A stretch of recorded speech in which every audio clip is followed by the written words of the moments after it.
Car party దూసుకుపోతుందా అంటే అవుననే అంటున్నారు కొందరు. అది ఎందులో అనే ప్రశ్నిస్తే వచ్చిన ఆన్సర్ ఏంటి? దాని వివరాలేంటో తెలుసుకుందాం.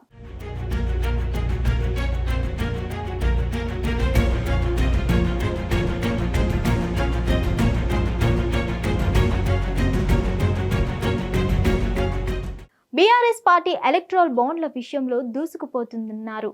అది ఎందులో అని ప్రశ్నిస్తే ఎలక్ట్రల్ బాండ్ల విరాళాల్లో.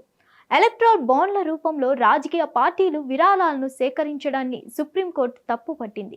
రాజకీయ పార్టీలు ఎలక్ట్రల్ బాండ్ల రూపంలో విరాళాలు సేకరించడం అవినీతిని ప్రోత్సహించినట్లవుతుందని 5 జడ్జీల ధర్మాసనం స్పష్టంగా చెప్పింది. ఇప్పటి వరకు పార్టీలు సేకరించిన ఎలక్ట్రల్ బాండ్ల విరాళాలను తిరిగి వెనక్కిచ్చేయాలని ఆదేశించింది.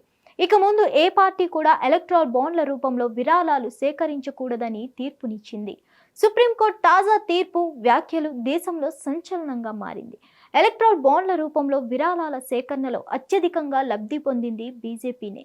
గడిచిన 9 ఏళ్లలో ఎలక్ట్రల్ బాండ్ల రూపంలో అన్ని పార్టీలు కలిపి సుమారు 16,500 కోట్ల విరాళాలు సేకరించాయి. ఇందులో సుమారు 10,000 కోట్లు బీజేపీకి మాత్రమే వచ్చాయి.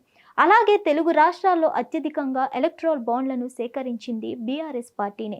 2017 నుంచి 2023 సంవత్సరాల మధ్య 913 కోట్లను విరాళాలుగా కారు పార్టీ సేకరించింది. అలా గడిచిన 2022 నుంచి 2023లోనే 529 కోట్ల విరాళాలను సేకరించడం గమనార్హం. తెలుగు రాష్ట్రాల్లోనే కాకుండా దేశవ్యాప్తంగా ఉన్న ప్రాంతీయ పార్టీల్లోనే అత్యధిక ఎలక్ట్రల్ బాండ్లను సేకరించిన పార్టీ కారు పార్టీ మాత్రమే. అన్ని ప్రాంతీయ పార్టీల్లో కారు పార్టీ రిచెస్ట్ పార్టీగా చెప్పుకోవాల్సిందే. దేశవ్యాప్తంగా అన్ని రాజకీయ పార్టీలకు వచ్చిన ఎలక్ట్రల్ బాండ్ల విరాళాల్లో బీఆర్ఎస్ వాటా 7.61%. ఎలక్ట్రల్ బాండ్ల రూపంలోనే కాకుండా ఎలక్ట్రల్ ట్రస్టుల రూపంలో కూడా బీఆర్ఎస్ విపరీతంగా విరాళాలను సేకరించింది. అయితే ఎలక్ట్రల్ ట్రస్టుల నుండి సేకరించిన విరాళాల్లో బీఆర్ఎస్ది 3వ స్థానం.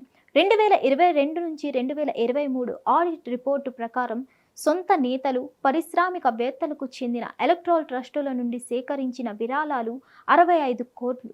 ఎలక్ట్రల్ బాండ్లు, ఎలక్ట్రల్ ట్రస్టులు వివిధ రూపాల్లో ఏడాదిలో అందిన విరాళాలు మొత్తం 683 కోట్లు. అంటే ఏ రకంగా చూసుకున్నా కారు పార్టీ విరాళాల సేకరణలో బాగా స్పీడుగా దూసుకుపోయిందనే చెప్పాలి. కాకపోతే ఇప్పుడు ఆ విరాళాలను వెనక్కి చేయాలని సుప్రీంకోర్టు తీర్పు పరిణామాలు ఎలాగుంటాయో చూడాలి.